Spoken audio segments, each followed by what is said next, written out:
Baik,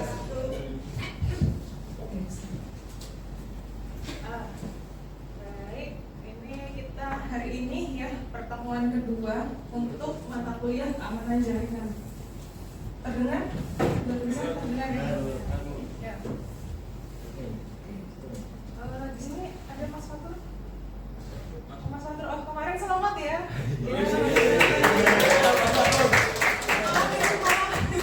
Malah lupa ngucapin ya, malah minta tolong Mas Fatur ya kemarin. Semoga untuk kedepannya ya kita bisa mendengar lagi Mas Fatur jelas. Amin ya. Oke, untuk materi kali ini ya teman-teman, keamanan jaringan. Di sini ya ada threat actors, ada attack surface, dan ada social engineering. Nah ini kita pengenalan ya, kita akan bahas satu-satu. Threat actors ya dari namanya actors ya, jadi orang-orangnya yang melakukan penyerangan. Lalu ada attack surface ya, itu nanti tempatnya di mana. Nanti kita bahas. Lalu ada social engineering. Kebanyakan nggak social engineering ya? Ini metodenya untuk penyerangan seperti ini ya. Tahunya sosial media Bu? Ya. Oke. Minggu lalu ya kita membahas, bukan minggu lalu, 2 minggu yang lalu deh kita refresh sedikit ya tentang CIA threat ya. CIA itu ya dia ada kepanjangannya ya, C-nya itu confidentiality ya, atau hanya pihak berwenang saja yang boleh mengakses akun kita ya, misalnya harus login dulu. Nah, jadi ini yang C-nya ya. Lalu ada integrity ya. Integrity kuncinya ada di data yang terintegritas. Jadi datanya itu ya harus tetap utuh ya, maksudnya tidak di edit ya, atau tidak diambil lalu diedit. Nah seperti itu. Lalu ada akurat ya, datanya akurat. Lalu availability ya, yaitu sistem yang siap akses saat dibutuhkan. Contohnya kemarin kita input KRS ya, jadi pada saat teman-teman semua input KRS ya, jadi sistemnya harus mampu menampung jumlah dari mahasiswa yang ingin input seperti itu. Nah inilah namanya CIA atau confidentiality, harus terintegrity. Lalu ada availability gitu ya. Oke, di sini ada istilah-istilah lagi ya, kita bahas satu-satu pelan-pelan ya. Threat ya, threat itu Anda tahu bahasa Indonesia-nya threat? Ancaman, betul, ancaman ya, dia mengancam. Nah pasti ada potensi serangan. Nah, potensi serangan. Contohnya di sini ada potensi serangan namanya brute force. Ada yang kenal brute force? Brute force pernah dengar atau pernah dengar deh brute force?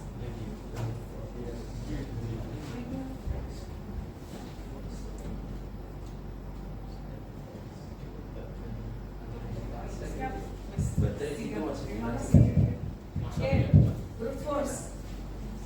Brute force itu ya, kalau kita login, teman-teman, kan pasti harus kita apa yang kita input kalau login? Username sama password. Nah, kalau brute force ini ya, dia itu metodenya caranya satu-satu. Maksudnya satu-satu apa Bu? Jadi misalnya ada username dia punya list username. Dia punya list username, punya data list username. Setelah itu ada password, dia juga menyediakan list yang berisi password. Nah, jadi dia itu mencocokkan teman-teman.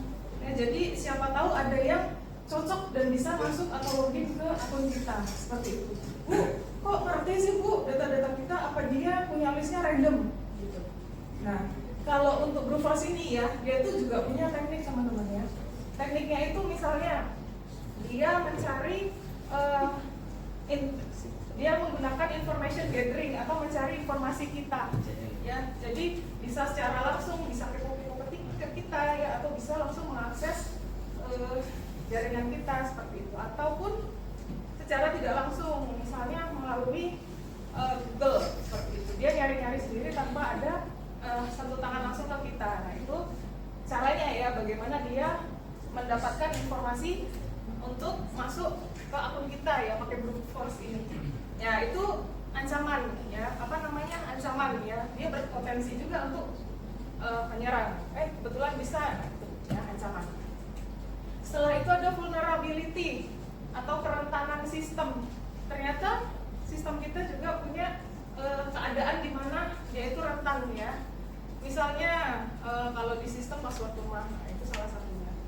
Atau mungkin ada suatu bug tertentu yang sistem kita tuh ternyata ada kerentanannya. Nah, itu vulnerability.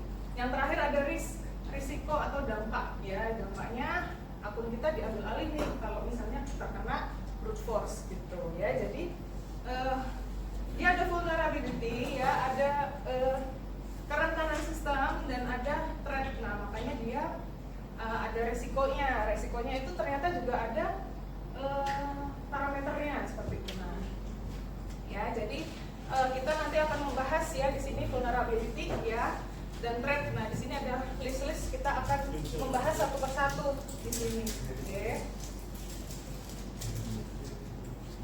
Kayaknya harus nyanyi dulu baru kita bisa nyanyi. Tadi nyanyi bisa ya? Iya. Dengan energi ya. Oke.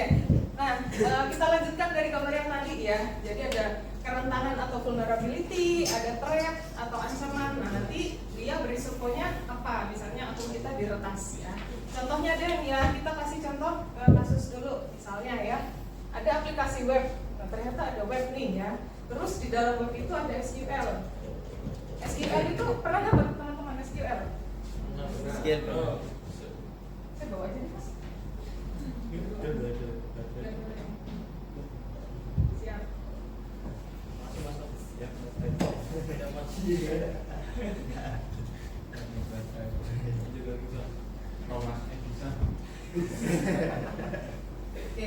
Oke, kita lanjut. Tadi ada SQL ya. SQL sudah pernah dapat ya?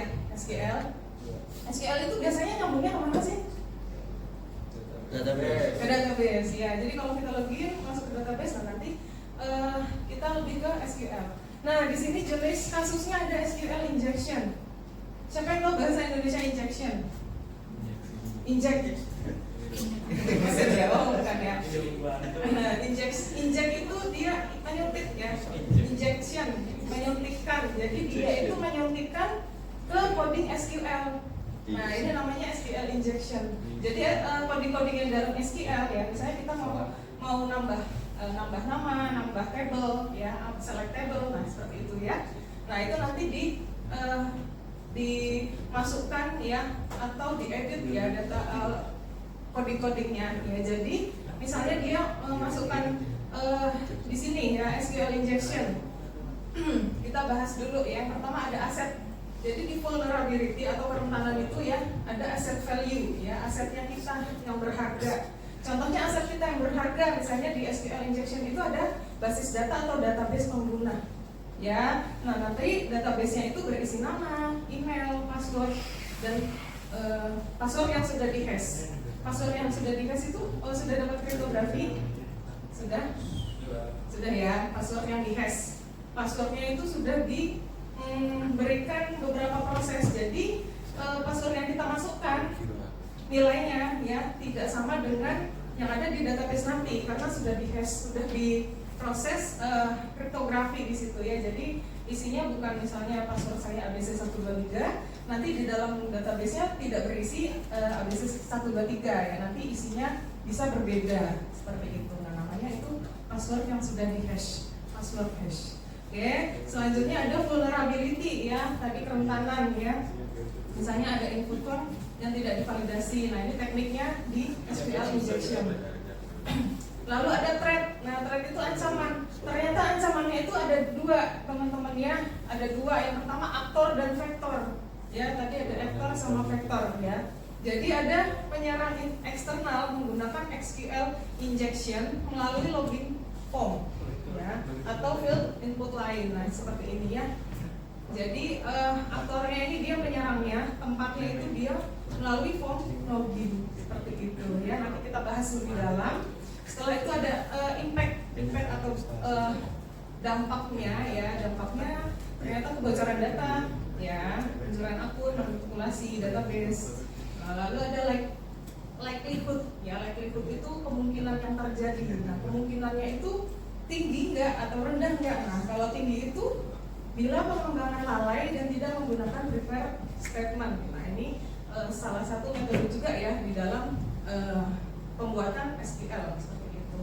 Nah, resikonya misalnya resikonya tinggi itu kalau misalnya impact atau dampaknya besar ya, dan likelihoodnya juga tinggi. Nanti resiko terbobolnya itu dia ternyata juga tinggi. Nah, ini ada perhitungan-perhitungannya sendiri ya teman-teman untuk menyimpulkan kalau ini resikonya rendah, resikonya sedang, resikonya tinggi. Nah, lalu apa nih yang akan kita lakukan ya mitigasinya? Ya, makanya kita menggunakan validasi inputan seperti itu. Nah, itu merupakan metode ya di dalam SQL sendiri. Seperti itu.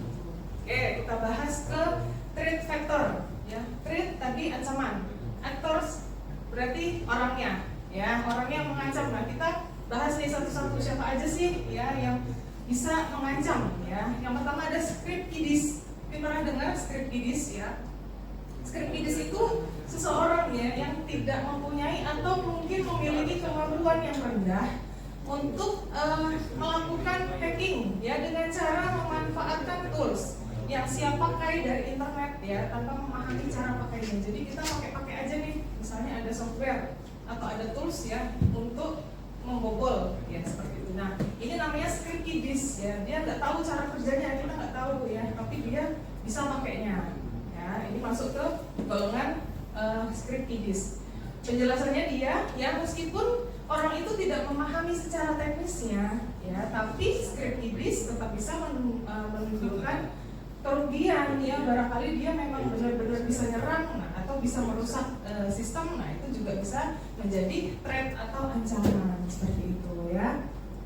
Oke, kita bahas yang kedua, ada hacker ya. Hacker itu tidak pasti jahat ya, ternyata hacker juga ada yang baik ya teman-teman.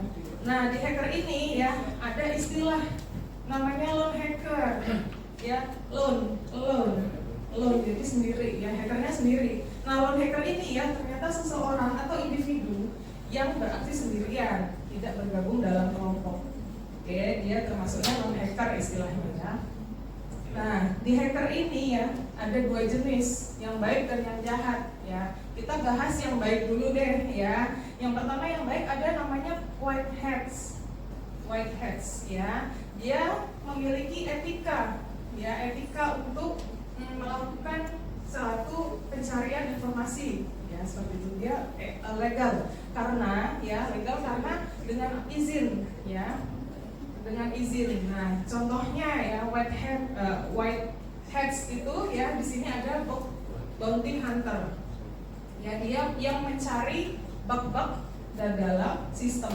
Nah, hunter itu yang mencari-cari ya bug ya, dia nyari bug bounty namanya. Nah, itu dia dikatakan hacker baik ya, atau white hats. Sedangkan sebaliknya black hats ya, dia hackernya itu menyerang tanpa izin ya, pasti ilegal ya, misalnya di phishing website atau pengambilan informasi yang tidak legal atau ilegal seperti itu. Nah, ini hacker. Sudah ada hacker, setelah itu ada hacktivities. Seperti aktivis ya, namanya hacktivities ya, mirip-mirip activities ya. Ya, jadi hacktivities ini ya teman-teman, dia ini bisa kelompok dan bisa individu ya, yang dia melakukan serangan cyber dengan motivasi ideologis ya, dengan motivasi ideologis atau politik ya. Jadi bukan lebih ke keuntungan finansial ya, seperti aktivis ini ya, benar-benar seperti aktivis ya. Motivasinya didasari dari ideologi atau politik ya. Jadi biasanya hacktivities ini ya menyerang website pemerintah misalnya ya, atau institusi untuk menyampaikan aspirasi atau protes ya. Jadi contohnya di sini ya, ada sekelompok orang yang menyerang website KPU misalnya pada saat pemilu ya. Mungkin ada kecurangan seperti itu. Nah, dia protesnya ke websitenya itu. Nah, itu namanya activities. Oke. Selanjutnya ada organized crime, kriminal yang terorganisir ya, Jadi merupakan kelompok kejahatan terorganisir yang melakukan serangan cyber untuk keuntungan pribadi, ya. Contohnya di finansial seperti itu. Ya, ternyata ya organisasi ini ya dikelola juga loh oleh suatu perusahaan ternyata ya. Dia memiliki struktur, dana dan bahkan customer support. Ternyata dipelihara juga ternyata ya di perusahaan. Seperti itu namanya organized crime. Nah, yang kelima nih yang ngeri ya, maksudnya yang berbahaya karena di sini antar negara yang biasanya untuk perang seperti itu. Nah, namanya nation state ya atau advanced persistent threat ya atau APT. Oke, nah ternyata ya threat actor ini ya nation state atau APT ini didukung oleh negara teman-teman ya.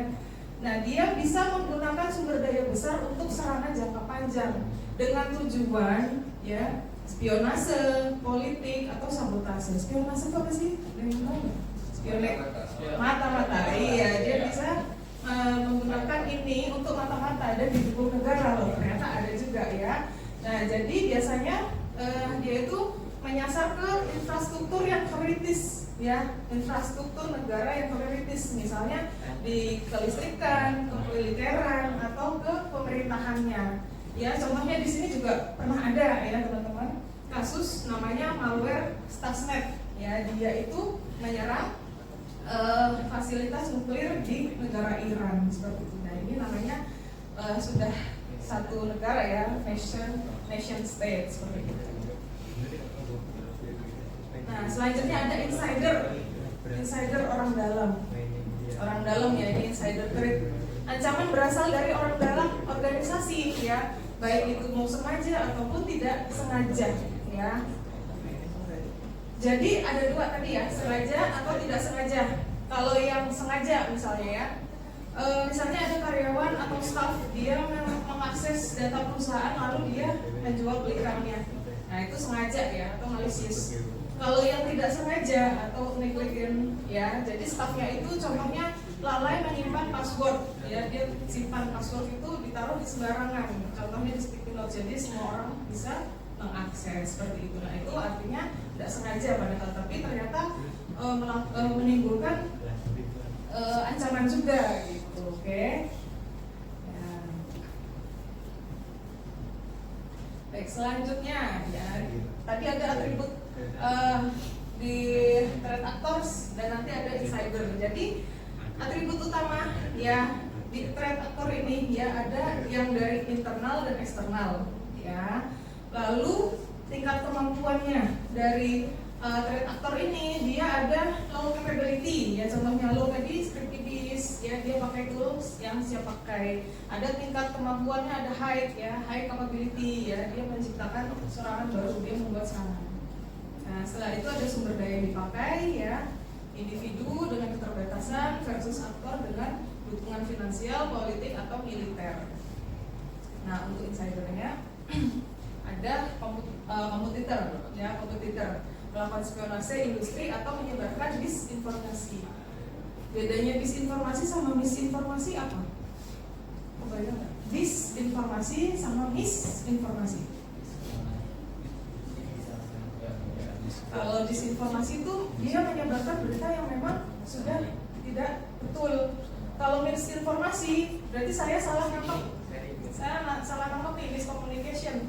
Dia bilangnya makan jeruk, saya dengarnya makan apel. Nah, itu misinformasi. Itu bedanya ya. Nah, setelah itu kompetitor dapat berkolaborasi dengan insider. Nah, ternyata bisa melakukan kolaborasi ya. Seperti itu. Lalu ada unintentional insider ya, ancaman dari kelalaian tadi ya, misalnya passwordnya yang lemah atau kita nggak sengaja klik sebuah tautan, ternyata tautannya phishing ya, mengarah ke website apa namanya judul ya, website yang memiliki virus, atau kita mengisi data-data yang sebenarnya tidak boleh diisikan ke website yang mencurigakan. Nah, itu tautan phishing. Lalu penggunaan shadow IT. Lalu unintentional insider ini sama berbeda dengan malicious karena memang memiliki ancaman gitu ya. Nah, motivasi dari threat actors. Oke, yang pertama lihat atau motivasi ya, dia sengaja atau kebetulan, dan tidak disengaja, ya ini motivasinya. Lalu ada strategi, ya strateginya ini dia bisa menimbulkan gangguan layanan.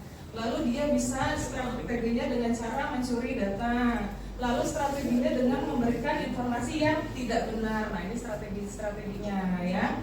Lalu motivasi finansial, nah ini yang paling sering ya, dia melakukan pemerasan, penipuan untuk menebus data.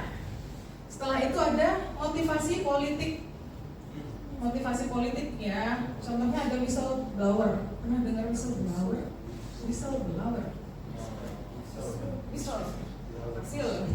Jadi whistleblower ini ya, jadi misalnya ya ada satu perusahaan nih teman-teman, ada satu perusahaan ya, ada staff ya. Jadi di dalam perusahaan itu ya ternyata melakukan hal yang ilegal atau misalnya pencucian uang. Nah jadi ya whistleblower ini ya itu merupakan staff atau karyawan di dalam perusahaan tersebut. Ya dia dengan sengaja menyebarkan bahwa ini loh perusahaan saya melakukan pencucian uang.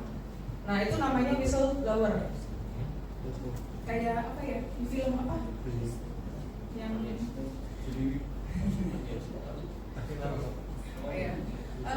jadi intinya dia itu menyebarkan untuk kebaikan sebenarnya teman-teman ya, bahwa ini loh ngasih tahu kalau perusahaan saya itu melakukan praktik pencucian uang.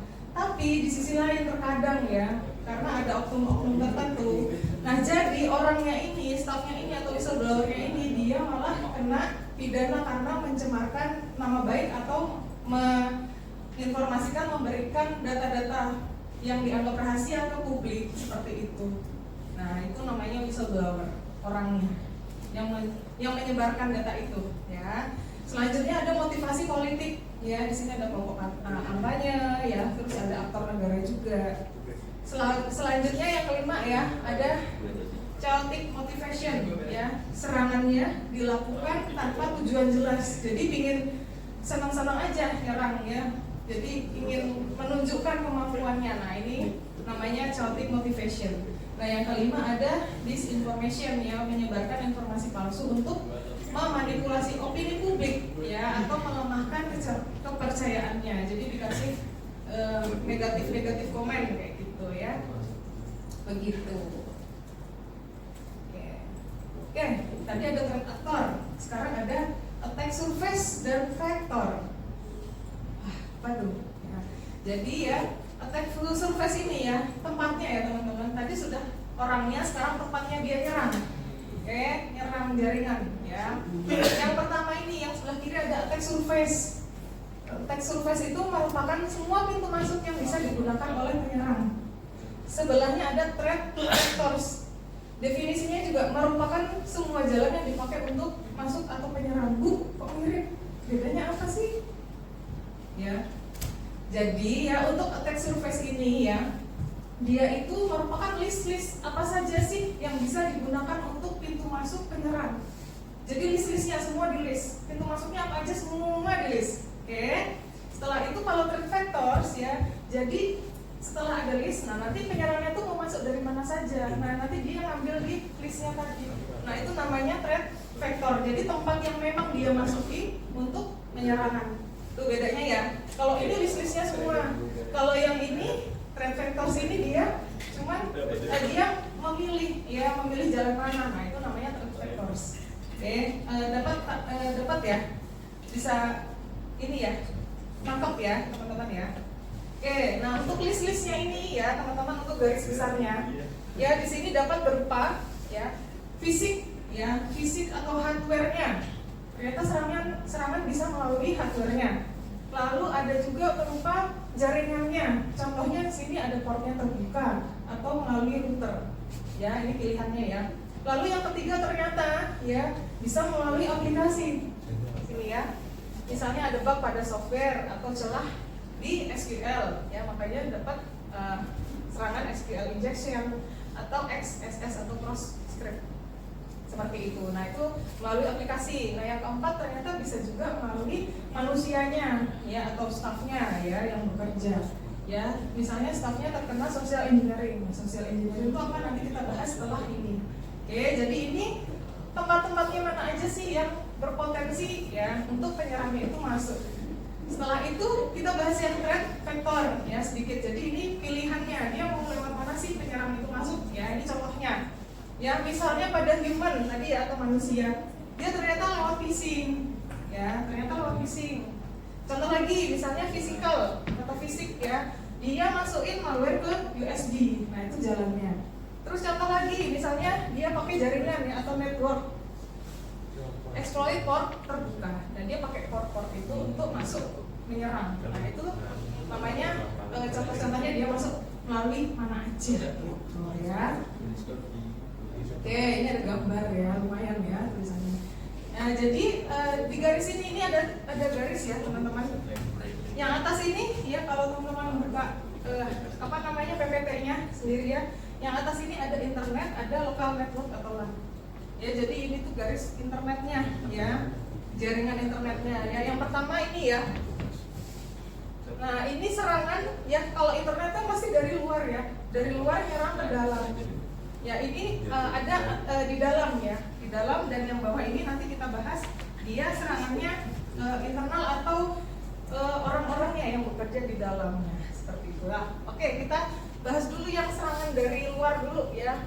Serangan dari luar ke dalam. Di sini ada pertama server publik yang diretas ya. Jadi aplikasi atau website yang bisa diakses umum itu biasanya dibobol.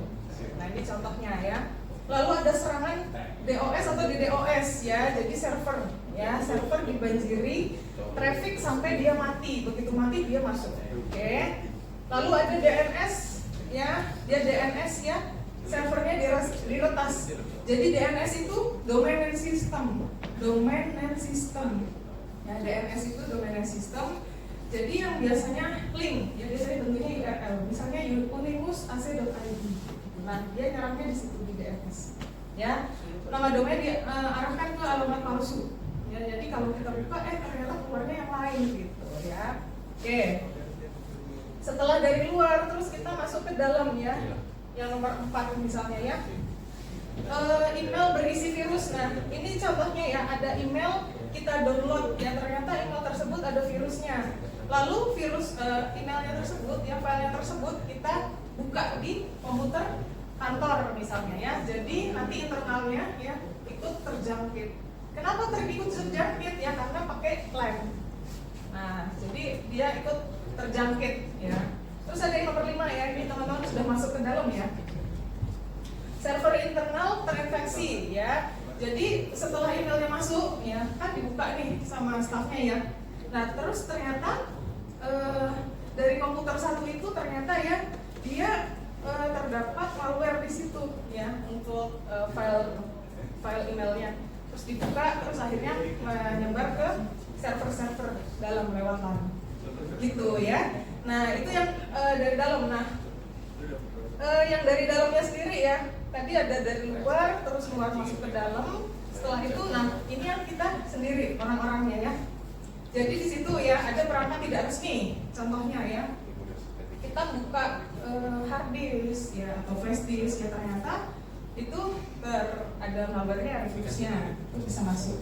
Nah lalu selanjutnya ya ada insider. Insidernya di sini ya, ada orang dalam atau staff yang menyalahgunakan akses kita ya, seperti itu, ada orang-orang nakal ya. Jadi jelas ya untuk gambarnya. Oke. Yang tadi ya, vulnerable software vector. Apa nih Bu panjang ya? Vulnerable tadi kerentanan software vector. Vector tadi tempatnya yang dipilih sama penyerang ya. Jadi kerentanan software tempatnya di dalam apa aja ya. Jadi software itu bisa memiliki kerentanan atau bug ya. Bisa memiliki kerentanan yang misalnya ada di bug atau kesalahan desain.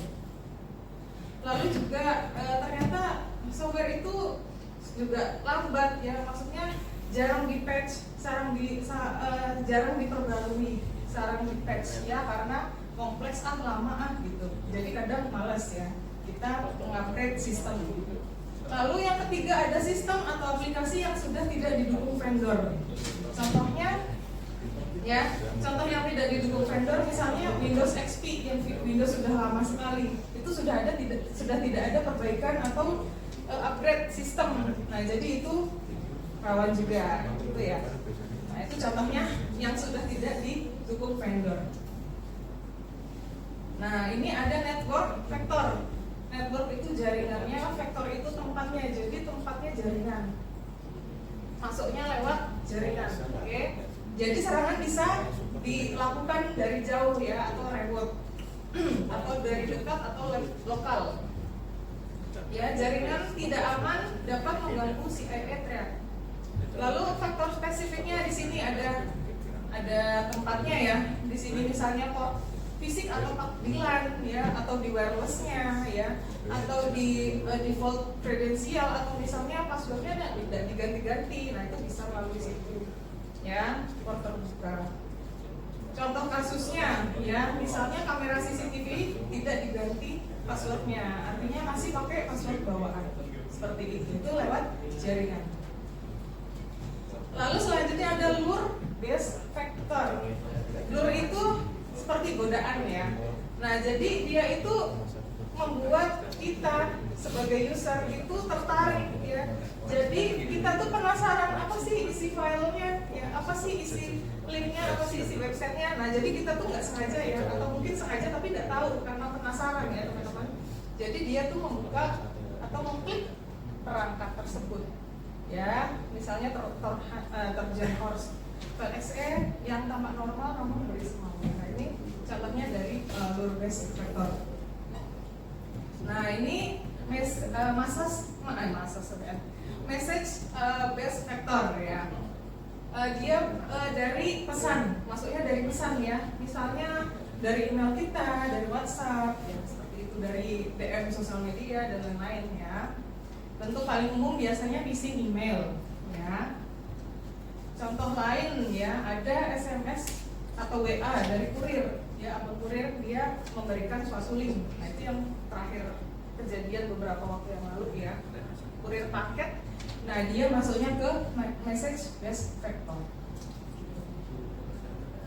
Nah, di sini ada supply chain attack surface ya, bahasanya susah ya, apa sih itu? Oke, jadi supply ya, dia supply chain, supplier lah dia nyerangnya ke vendor lah, nggak ke kita ya.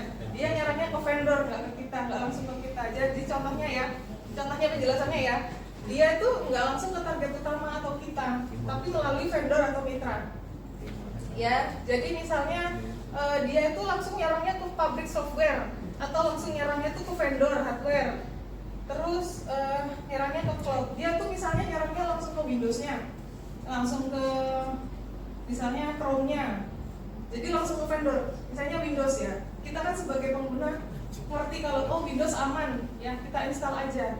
Ternyata sebelum kita menyadari ya, dia itu nyerangnya langsung ke Windows-nya. Jadi nggak langsung ke kita. Jadi kita tuh otomatis percaya aja mau melakukan upgrade melalui yang terpercaya itu. Tapi ternyata yang terpercaya itu malah sudah terserang duluan. Nah, jadi dia itu nyerangnya langsung ke atas ya, langsung ke vendornya ya, langsung ke servernya, langsung dari atas gitu. Nah, itu namanya supply chain attack surface. Jadi yang ke supply-nya yang di atas gitu ya. Kebayang ya? Ya, ini yang tadi ya, attack surface ya, mencakup organisasi, kebijakan, SDM sistem atau aplikasi tertentu. Jadi penyerangan itu tidak harus melalui sistem aja ya teman-teman. Penyerangan itu bisa melalui hardware. Nonton apa tuh? Nonton ini ya.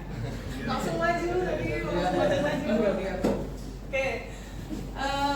Jadi penyerangan itu nggak hanya melalui software saja atau yang software ada bugnya. Jadi ternyata tuh bisa melalui fisik atau hardware ya teman-teman, bisa melalui orangnya juga ya, bisa melalui aplikasi tertentu.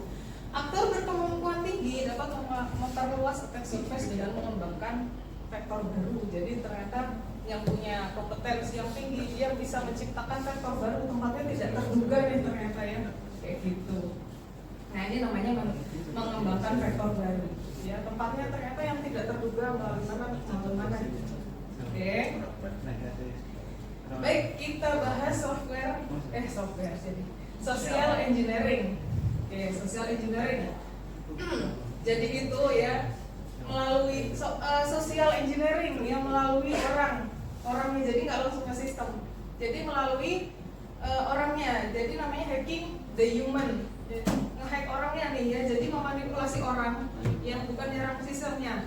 Ya, contohnya mengelabui user agar menjalankan file berbahaya dengan tadi ya, mungkin ada phishing ya tadi ya, atau dengan lure ya tadi ya, kita ingin buka nih ya. Jadi mengelabui ya, memanipulasi. Lalu mendapatkan info dari helpdesk atau pegawainya. Nah ini kelemahan dari staff-staffnya, nah dia manfaatkan. Nah itu masuk ke social engineering. Lalu di sini contohnya ya, akses fisik, dia memasang device di kantor target. Nah ini lebih ke per orangnya seperti itu. Nah ini ada contoh-contohnya ya, atau ada model-modelnya ya. Bagaimana sih caranya melakukan? Yang pertama ada impersonation, menyamar jadi orang lain. Pura-puranya teman-teman ada dapat ini ya, dapat pesan atau dapat telepon ya dari orang lain. Ngaku-ngakunya itu dari atasan kita, dari teknisi misalnya ya, atau dari vendor.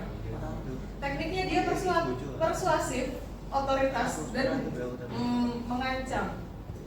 Oke. Setelah itu ada pretexting ya, ternyata dia itu membuat skenario palsu ya, jadi bohongin kita lah intinya gitu ya, agar kita percaya. Contohnya ya, berpura-pura sedang melakukan investigasi dan meminta data rahasia. Kami dari mana? Kami dari bank ini memperbarui data Anda, silakan Anda verifikasi dengan mengklik akun ini dan mengisi data Anda. Itu ya. Ini maksudnya social engineering. Oke, phishing varian. Nah, ternyata phishing di sini macam-macam. Phishing tahu? Ada yang tahu? Phishing. Memancing, ya bisa. Ya ini plesetannya memancing sih memang. Jadi phishing ini plesetannya memang phishing. Jadi gimana sih caranya agar umpan atau kita sebagai user ya mau memberikan data kita? Ya kayak gitu. Ya, di sini ada phishing. Ya.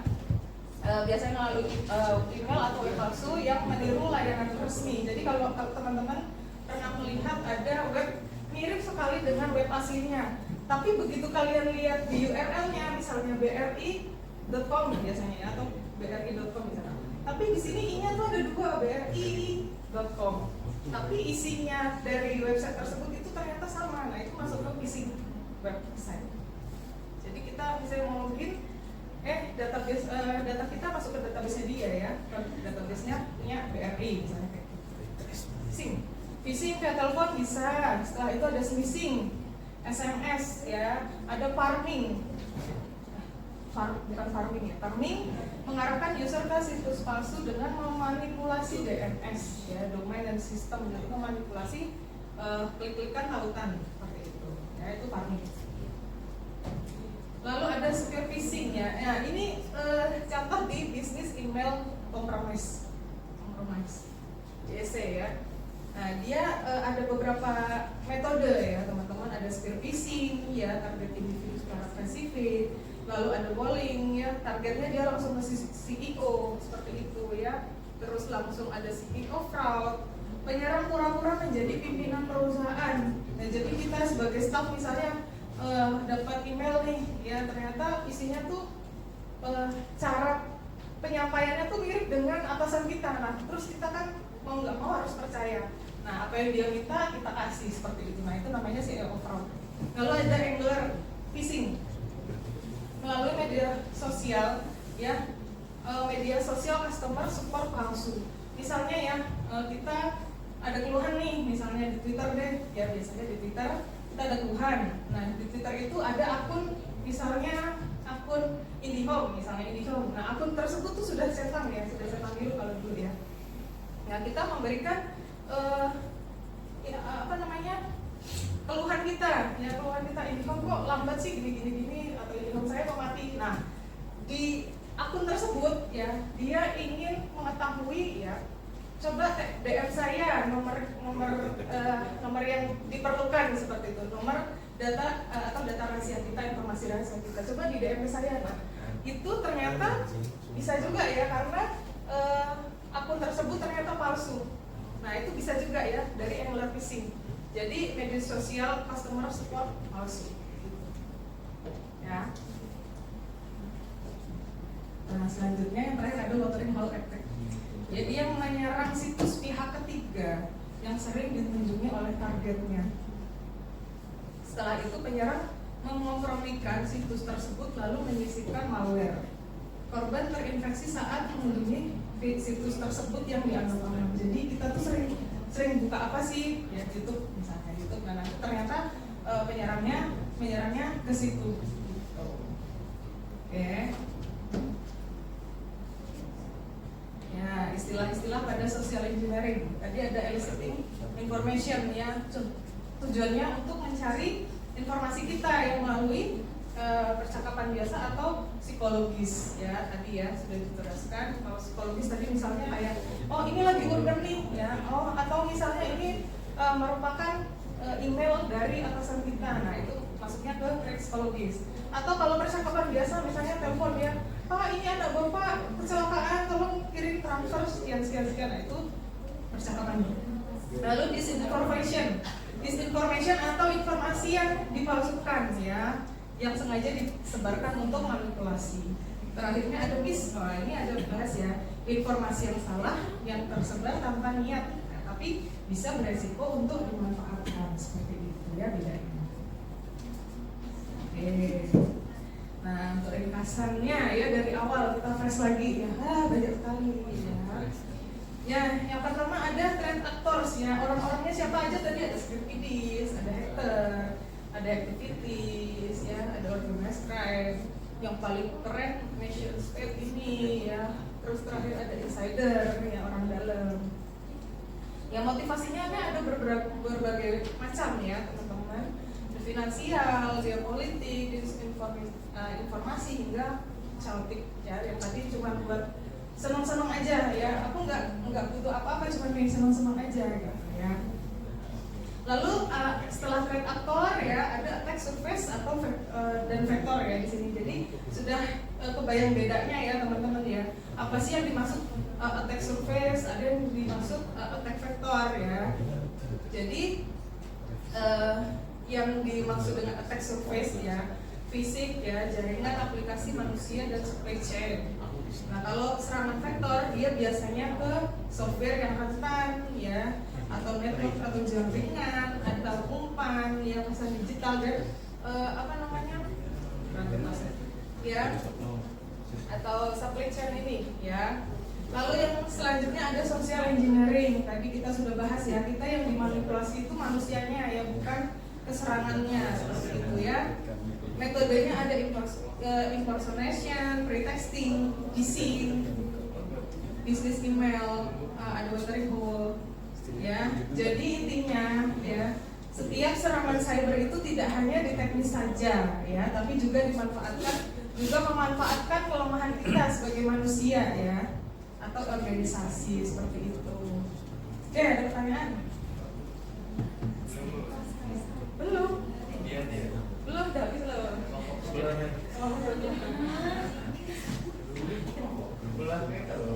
Ceritain diskusi semua.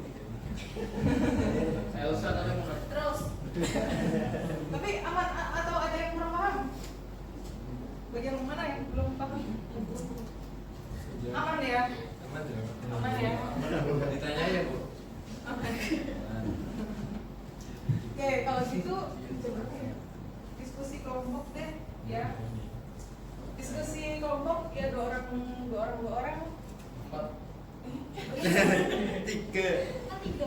Tiga bu. Ya, Kayaknya susah kalau 3, Bu. 2 sampai 3 ya, tapi 2 aja. 2 sampai 3, nanti sisanya 3. Jadi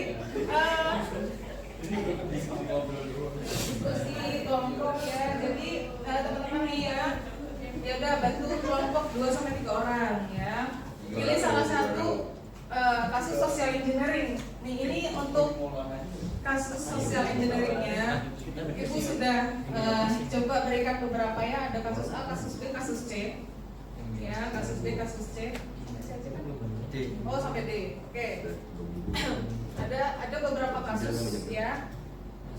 Dan nanti kalian pilih salah satu ya.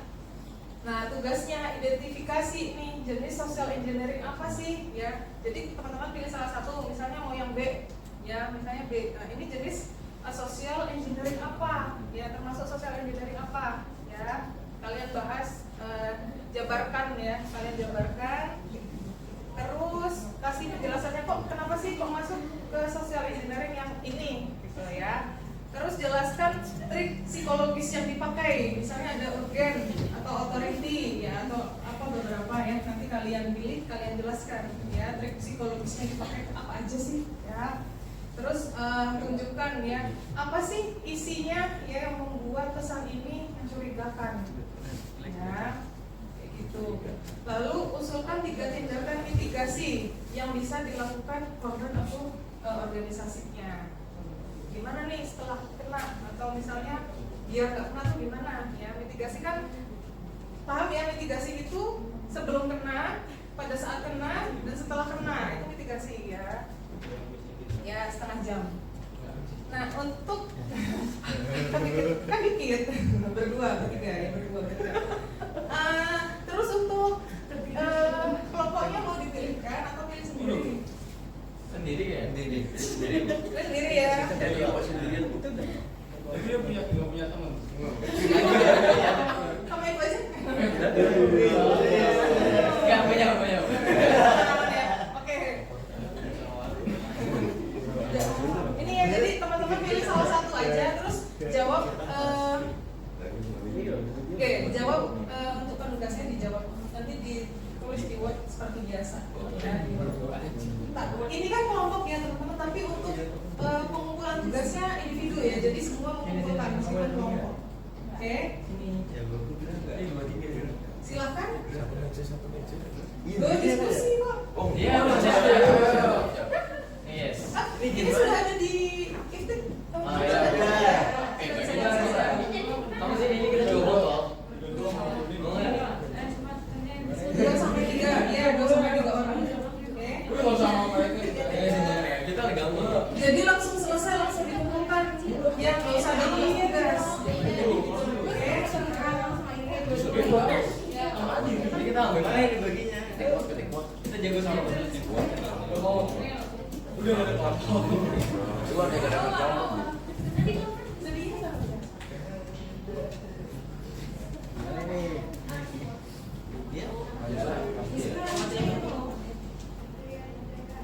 Apa sih belum semuanya? Goblok.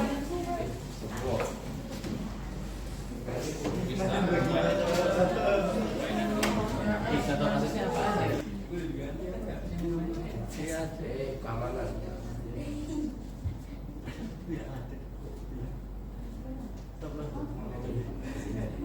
Kasus apa? Makanya kasus apa? Phishing. Kasus A phishing. Ya. Kasus B apa? Masuknya kemana? B masuknya Bentar kok dibuka dulu. Phishing lagi. phishing banyak bu. CEO fraud, impersonation juga. Kalau kita ya. Kita di kelompok tengah.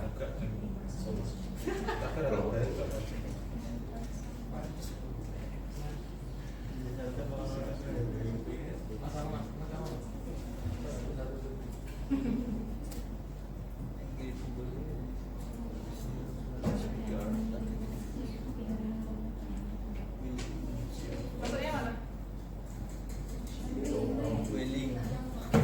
Ini yang masuk. Yang B. CEO. CEO ya. Soalnya pura-pura menjadi CEO. Mengelabui siapa itu di situ? Bendahara. Iya. Oke. Kalau yang C apa ya? C enggak dipilih. Aku gue. Siapa masuknya? Yang cis aku ngejen cuy. Ada yang pilih. Rata-rata aku sih.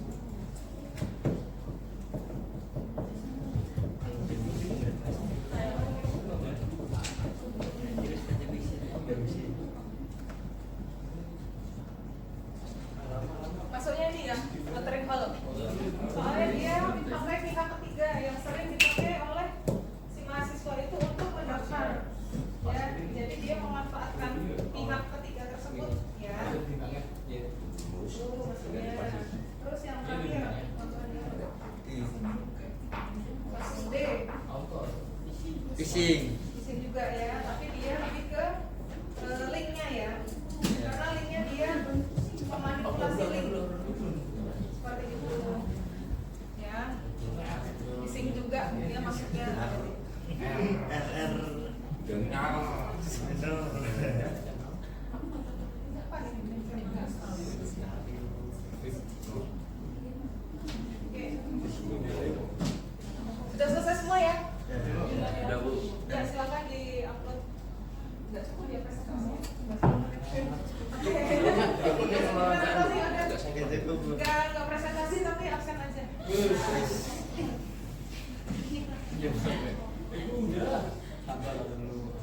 Sabar Pak. Semalam pagi nanti kita ngomong dari kelompok. Duh, jam 30 menit kan Bu.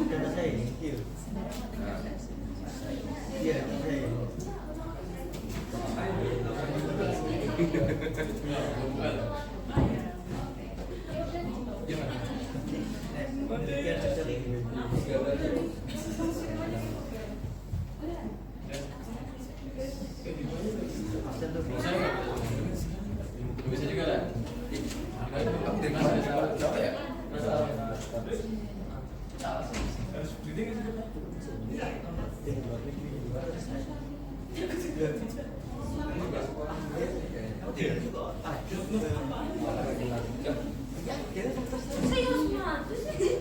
Indonesia itu nggak cuma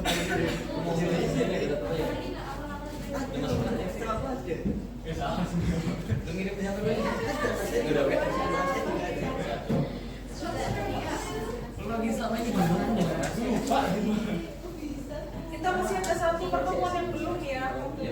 Iya, belum. Ya.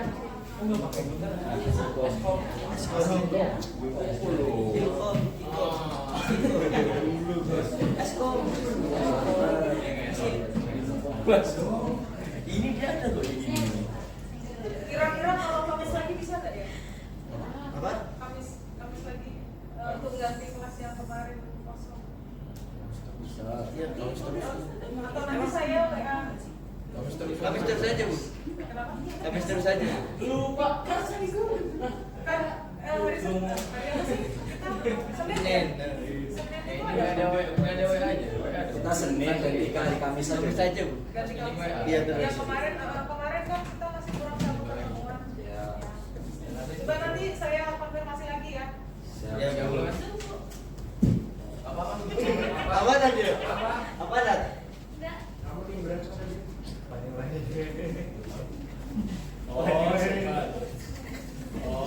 Baik, kalau sudah tidak ada yang lain.